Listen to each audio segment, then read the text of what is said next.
So this video is going to be going through some mobility exercises that you can use before you weight train. The first thing that we're going to do is we're going to foam roll. Okay, so we're going to foam roll our back to start with. What we're going to do is put the foam roller behind you in the middle of your back. Don't go into your lower back too much, okay? And slowly glide through, go over your shoulder blades and then towards your lower back, but don't go into your lower back because it's going to be a bit painful. You might get a few little clicks and pops if you're lucky. And if you find a bit of an area that feels a bit sticky or a bit painful, stay on that area, drop your bum down to the floor, then bend around that foam roller and then come forwards again. Do that 10 times and then go back into some rolling again. If another bit feels a bit uncomfortable, bend over that one again. We're now going to go into foam rolling our quads. So what we're going to do is foam roll on the floor and get the middle of your quad on that foam roller, okay?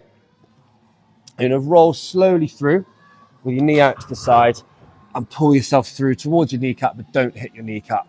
Back through towards your hip and then through again. Try and stay in the middle of your quad. Keep this heel off the floor.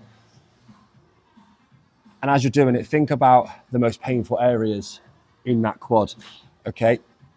Once you find the painful area, I want you to pin on it and brace yourself because this is going to hurt. Bend your knee all the way in, bring your heel towards your bump, and then go back down again. Do that 10 times. It should start to ease up a little bit. Once you've done it 10 times, go for a bit of a roll again. Find another one if there is, pin it, and then do that 10 times. Find 3 areas that are quite uncomfortable. You should be able to. And then I want you to switch legs and do the same on the other side. Once you've done that, we're then going to go into foam rolling your glutes. So you need to position your left glute on the middle of the roller like this. Right foot is here and pull that left ankle up. Okay, you want to stay in the meaty bit of your glute and just slowly roll up and down. You don't want to be hitting any bony bits when you're doing this.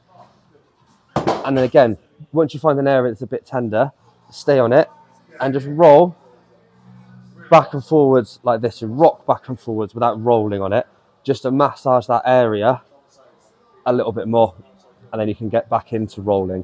Okay, again, find 3 areas that are a little bit tender. Okay, you can get right up towards the ridge of your pelvis, okay, but don't actually go over your pelvis. Once you've done all of those, obviously you need to do both sides. We're then going into an exercise called Spider-Mans. Now, what I want you to do is have your feet about hip width apart to start with. You're going to drop your hands down to the floor, looking for a stretch in your hamstrings. Walk your hands out into a press-up position. I want you to put your left foot up outside your left hand. If you're struggling to do that, drop this knee down to the floor first. Put that foot in position.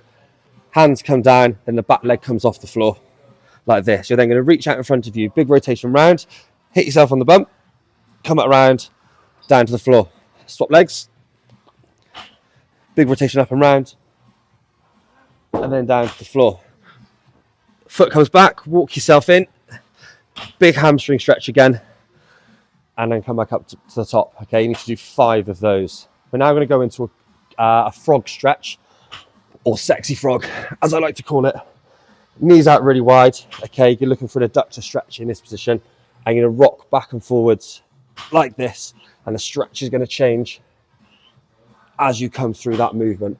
Okay, do that 20 times, trying to push that stretch nice and deep each time. And then we're going to go into some glute bridges. So, feet flat on the floor. Okay, push your hips up to the ceiling. Squeeze your glutes. Okay, if you can feel your hamstrings too much, your feet are too far away from you. If you can't feel your glutes and you can only feel your quad stretching, your feet are probably too close to you. Okay, so just have a little play around with that position. Hips up, squeeze your glutes, and then come back down. Don't push your hips up too high, like this, because you're just bending your lower back and smashing it to pieces, and that's not going to be any good, okay? Just do 20 of those, making sure you can feel your glutes on every single rep. Once we've done those, we're then going to go into some knee raises to help work your core, okay? So knees into your chest, push one leg away from you. We're going to hold this position, which is similar to a hollow hold position, just for a second. Come back in, switch legs. You can still see me, don't worry. Hold that position. Come back in. Make sure when you're holding that position there, your spine stays nice and flat, and think about your rib cage and your pelvis being tucked in nice and close together. Just do 10 of those on each leg to start with. That'll be ample. The next one we're going to do is we're going to go into some dislocations for our shoulders. So you need a band for one of these. And what you're going to do is up on your feet, hold that band a little bit further apart like this, give yourself a bit of a chance and come up and over, big rotation round, squeeze the shoulder blades together, band hits your bum, up and over, and then down to the front again. If I stand to the side, you can see I'm trying to create the biggest circle that I can, coming round. Okay, I'm not trying to keep that band really close to me here. I'm trying to be as far back as I can. That's going to get a stretch going through our chest. Okay, it's going to work your back as you're coming over as well. Once you're on those ones, do 10 of those. Band out in front of you. We're going to do some pull-up arts. Pull the band apart, hit yourself in the chest, and back to the middle. Squeeze together, and then back to the middle. Try not to hunch up like this and use your traps. Try and use your mid-back, squeeze back, and come forwards. Do 20 of those. You should feel that working through your mid-back really, really nicely. Hi, Kelly. We're now going to go into some Y's, T's, and W's. So this is again for your rotator cuff to help your shoulders stay nice and warm and keep them nice and stable through all of your upper body movements. So down onto the floor into a Y shape, as if you're doing the YMCA, forehead to the floor, thumbs up in the air like this. From that position, lift your hands up as high as you can, and then back down.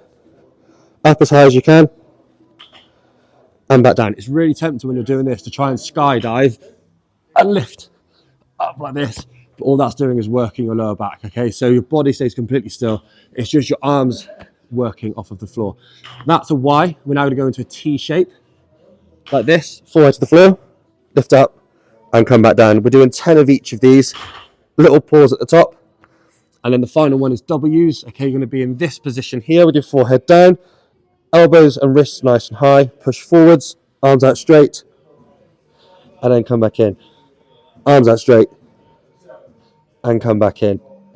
10 of each of those, and that is your full body mobility plan, and that should make you feel a lot better before all of your strength training.